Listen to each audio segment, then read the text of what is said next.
আসসালামু আলাইকুম, আমন্ত্রণ জানাচ্ছি জাগো টিভিতে। আপনাদের সাথে আছি আমি সিদ্দিকুর রহমান সিদ। শুরুতেই জানিয়ে দেব সংবাদ শিরোনাম।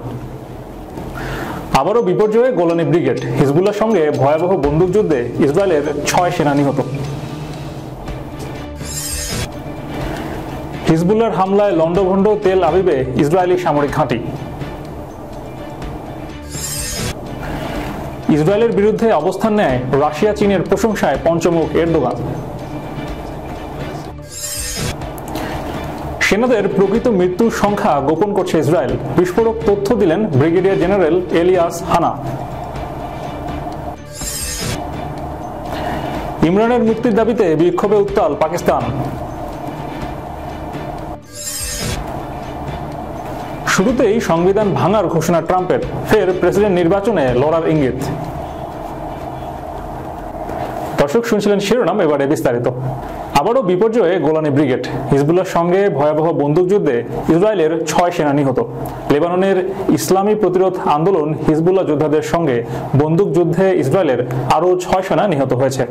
ইসরায়েলের বর্বর সামরিক বাহিনী গতকাল এসব সেনা নিহত হওয়ার কথা স্বীকার করেছে। দখলদার সেনারা দক্ষিণ লেবাননে প্রবেশের চেষ্টা করলে দুপক্ষের মধ্যে প্রচণ্ড সংঘর্ষ শুরু হয়। ইসরায়েলের গণমাধ্যম বলছে, লেবাননের স্থল আগ্রাসন চালাতে গিয়ে এ পর্যন্ত ইসরায়েলের যে বিপর্যয়ের মুখে পড়েছে তার মধ্যে গতকাল ছিল ইসরায়েলের জন্য অন্যতম রক্তক্ষয়ী দিন। নিহত 6 সেনার মধ্যে একজন ক্যাপ্টেন পদমর্যাদার, বাকি 6 জন স্টাফ সার্জেন্ট ও সার্জেন্ট। এদের সবার বয়স 19 থেকে 22 বছরের মধ্যে। নিহত সেনারা সবাই ইসরায়েলের গোলানি ব্রিগেডের 51তম ব্যাটালিয়নের সদস্য ছিল। এদিকে গতকাল হিজবুল্লাহ যোদ্ধারা ব্যালিস্টিক ক্ষেপণাস্ত্র নিয়ে তেল আবিবে হামলা চালিয়েছে।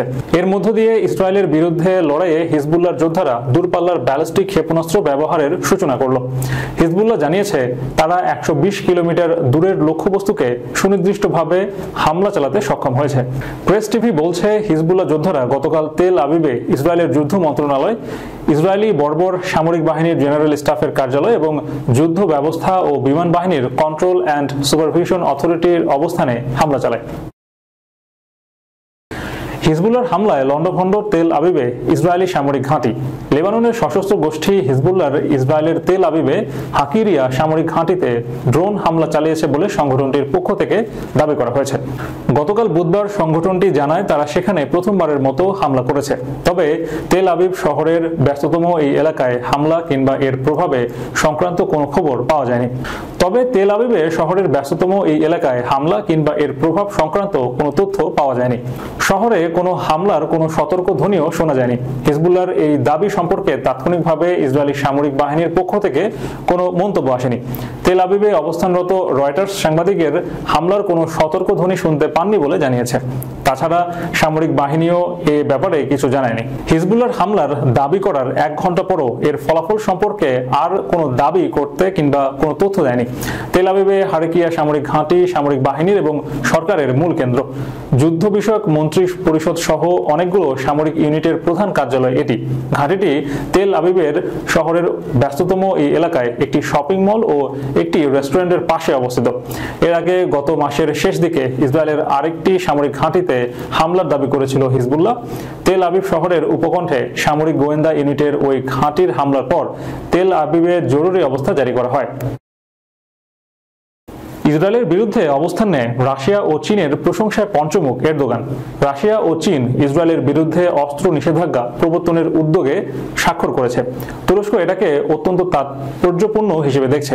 প্রেসিডেন্ট রেসেপ তাইয়িপ এরদোগান বলেছেন, সৌদি আরব এবং আজারবাইজান সফরের পরে ফেরার পথে বিমানে থাকা সাংবাদিকদের একথা বলেন তুর্কি প্রেসিডেন্ট। তিনি বলেন, চীন ও রাশিয়া উভয়ই বলেছে যে ইসরায়েলের হামলা অন্যায় এবং বেআইনি। তারা হামলা বন্ধ করার এবং কূটনৈতিকভাবে ইস্যুটি নিষ্পত্তি করার প্রয়োজনীয়তার বিষয়েও কথা বলেছে। রাশিয়া ও চীন আমাদের যৌথ উদ্যোগে স্বাক্ষর করেছে, যাতে জাতিসংঘে সরবরাহ বন্ধ করার ব্যবস্থা নেয়ার আহ্বান জানানো হয়। ইসরায়েলের কাছে অস্ত্র এবং গোলাবারুদ বিক্রি বন্ধে এটি একটি গুরুত্বপূর্ণ পদক্ষেপ। তার মতে, ইসরায়েলে যদি অস্ত্র ও গোলাবারুদ সরবরাহ অব্যাহত থাকে তাহলে আরও বেশি আগ্রাসী হয়ে উঠবে। ইসরায়েলকে থামানো না হলে ফিলিস্তিন ও লেবাননের মানবিক পরিস্থিতির প্রতিদিন অবনতি হতে থাকবে।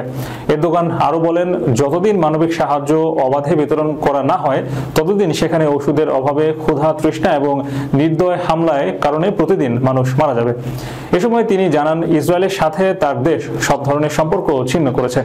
ফিলিস্তিনের অবরুদ্ধ গাজা উপত্যকায় এবং লেবাননের ইসরায়েল যে গণহত্যা ও রক্তক্ষয়ী বর্বর আগ্রাসন চালাচ্ছে তার প্রতিবাদে তুরস্ক এই পদক্ষেপ নিয়েছে বলে দাবি করেন তিনি। সূত্র তাস। সেনাদের প্রকৃত মৃত্যুর সংখ্যা গোপন করছে ইসরায়েল। বিস্ফোরক তথ্য দিলেন ব্রিগেডিয়ার জেনারেল এলিয়াস হানা। সামরিক ও কৌশলগত বিশেষজ্ঞ ব্রিগেডিয়ার জেনারেল এলিয়াস হানা জোর দিয়ে বলেছেন, ইসরায়েল তাদের সেনাদের মধ্যে প্রকৃত মৃত্যুর সংখ্যা এবং তারা কিভাবে, কোথায় এবং কখন মারা গেছেন সে সম্পর্কে সত্য গোপন করছে। মিডল ইস্ট মনিটর বৃহস্পতিবার এক প্রতিবেদনে এ তথ্য জানিয়েছে। দক্ষিণ লেবাননের সামরিক পরিস্থিতি বিশ্লেষণে হানা উল্লেখ করে বলেছেন, ইসরায়েলি দখলদার বাহিনী গৃহীত কৌশলী তাদের জানানো তথ্য এবং লেবানস হিজবুল্লাহর দাবি করা পরিসংখ্যানের মধ্যে বৈষম্যের মূল কারণ। তিনি আরো বলেন, দক্ষিণ লেবাননে অনেক ইসরায়েলি বিশেষ বাহিনী ও পদাতিক অনেক সেনা নিহত হয়েছে। এটি ইঙ্গিত দেয় ইসরায়েলি সেনাবাহিনী সাঁজোয়া ইউনিট পাঠানোর আগে প্রাথমিকভাবে গোয়েন্দা অভিযান চালিয়ে থাকে। এর আগে ইসরায়েলি গণমাধ্যমে বুধবার জানানো হয়েছিল, দক্ষিণ লেবাননের একটি গ্রামে ভবন ধসে 7 জন ইসরায়েলি সেনা নিহত হয়েছেন। হানা জোর দিয়ে বলেন, ভূপ্রাকৃতিক পরিবর্তনের কারণে যুদ্ধ কৌশল পরিবর্তন আনা হয়। তিনি ব্যাখ্যা করেন, বর্তমানে ইসরায়েলের 36তম ডিভিশন লেবাননের দ্বিতীয় স্তরের গ্রামগুলোতে হিজবুল্লাহর বিরুদ্ধে লড়াইয়ে এগিয়ে নিয়ে যাচ্ছে। এছাড়া হানা উল্লেখ করে বলেন, আয়তারুন, বিনতে জাবেইন ও আইতানা এলাকাগুলো গুরুত্বপূর্ণ অবস্থানে রয়েছে। তিনি বলেন, যদি দখলদার বাহিনী সফলভাবে এই এলাকাগুলোতে পৌঁছাতে পারে তবে এটি দক্ষিণ লেবাননে তাদের সামরিক অভিযানের দ্বিতীয় ধাপের সূচনার ইঙ্গিত দেবে, যদিও এর মাধ্যমে ওই অঞ্চলের নিয়ন্ত্রণ স্থাপন নিশ্চিত হবে না। ইমরানের মুক্তির দাবিতে বিক্ষোভে উত্তাল পাকিস্তান। মার্কিন নির্বাচনে রিপাবলিকান প্রার্থী ডোনাল্ড ট্রাম্প প্রেসিডেন্ট নির্বাচিত হওয়ার পর থেকে উত্তপ্ত হয়ে উঠেছে পাকিস্তানের রাজনৈতিক অঙ্গন। মার্কিন প্রেসিডেন্ট নির্বাচনে ডোনাল্ড ট্রাম্পের জয়লাভের পর পাকিস্তানের সাবেক প্রধানমন্ত্রী ইমরান খানের দল তেহরিক-ই ইনসাফ বা পিটিআই সমর্থকদের মধ্যে আশার আলো জেগে উঠেছে। একই সঙ্গে ইমরান খানের মুক্তির দাবির বিক্ষোভে উত্তাল পাকিস্তান। পিটিআই নেতা সৈয়দ জুলফি বুখারী সংবাদ মাধ্যমকে বলেছেন, আমি রিপাবলিকান পার্টির নবনির্বাচিত প্রেসিডেন্ট ডোনাল্ড ট্রাম্পের মেয়ে ইভাঙ্কা এবং জামাতা জ্যারেড কুশনারের সঙ্গে ইমরান খানের ওপর দমনপীড়ন নিয়ে আলোচনা করব। ট্রাম্প ইমরানের কারাবাস নিয়েও গভীর উদ্বেগ প্রকাশ করেছিলেন, তবে পিটিআইয়ের এমন দাবি প্রত্যাখ্যান করেছে ক্ষমতাসীন মুসলিম লীগ। বিষয়টি পাকিস্তানের প্রতিরক্ষা এবং পররাষ্ট্রমন্ত্রী এবং পররাষ্ট্র বিষয়ক মুখপাত্র উড়িয়ে দিয়েছেন। অন্যদিকে ট্রাম্পের জয়ের পর ইমরান খানের এক্স হ্যান্ডেল থেকে একটি অভিনন্দন বার্তা পোস্ট করা হয়েছে। পোস্টে ট্রাম্পকে ইমরানের ভালো বন্ধু হিসেবে উল্লেখ করা হয়। সূত্র দ্য ডন। দ্বিতীয় মেয়াদে যুক্তরাষ্ট্রের প্রেসিডেন্ট নির্বাচিত হয়েছেন ডোনাল্ড ট্রাম্প। তবে দায়িত্ব নেয়ার আগেই তৃতীয়বার প্রেসিডেন্ট নির্বাচনে লড়ার ইঙ্গিত দিলেন প্রয়োজন হলে সংবিধানও সংশোধন করবেন তিনি। বুধবার হোয়াইট হাউসে বিদায়ী প্রেসিডেন্ট জো বাইডেনের সঙ্গে বৈঠকের আগে মার্কিন পার্লামেন্টের নিম্নকক্ষ হাউস অফ রিপ্রেজেন্টেটিভদের সঙ্গে দেখা করেন ট্রাম্প। ওয়াশিংটনের একটি হোটেলে তাদের সামনে দাঁড়িয়ে ট্রাম্প বলেন, সমর্থকেরা চাইলে তিনি তৃতীয়বারও প্রেসিডেন্ট হতে রাজি আছেন। যুক্তরাষ্ট্রের সংবিধান বিধি অনুযায়ী একজন ব্যক্তি সর্বোচ্চ 2 দফায় মোট 8 বছর প্রেসিডেন্ট পদে থাকতে পারেন। ট্রাম্প 2016 থেকে 2020 পর্যন্ত 4 বছরের প্রেসিডেন্ট ছিলেন। 2024 সালে প্রেসিডেন্ট নির্বাচনে ফের জয়ী হয়েছেন তিনি। অর্থাৎ 2028 সালে প্রেসিডেন্ট নির্বাচনের সময় 8 বছরের মেয়াদ পূর্ণ করে ফেলবেন ডোনাল্ড ট্রাম্প। সংবিধান মানলে তারপর তিনি আর প্রেসিডেন্ট হতে পারবেন না। তবে সংবিধানের বিধিতে পরিবর্তন আনা হলে ট্রাম্প ফের হোয়াইট হাউসের ঢোকার পথ প্রশস্ত হবে। বুধবার ট্রাম্প পরোক্ষভাবে সেই ইঙ্গিতই দিয়ে রাখলেন কিনা তা নিয়ে আলোচনা শুরু হয়েছে। এদিকে হবু প্রেসিডেন্ট বলেন, আমার ধারণা আমি আর প্রেসিডেন্ট নির্বাচনে লড়ব না। অবশ্য যদি আপনারা বলেন যে তিনি ভালো ছিলেন কিংবা বিশেষ একজনকে আমরা পেয়েছি তাহলে আলাদা কথা। ট্রাম্পের এই মন্তব্য নিয়ে বিতর্ক শুরু হয়েছে। যুক্তরাষ্ট্রের সংবিধানের 22তম সংশোধনীতে বলা হয়েছে, কোনো প্রেসিডেন্টই তৃতীয়বারের জন্য প্রেসিডেন্ট হতে পারবেন না। দর্শক, শেষ করার পূর্বে সংবাদ শিরোনামগুলো জানিয়ে দেব আরো একবার। আবারও বিপর্যয়ে গোলানি ব্রিগেড। হিজবুল্লাহর সঙ্গে ভয়াবহ বন্দুকযুদ্ধে ইসরায়েলের 6 সেনা নিহত।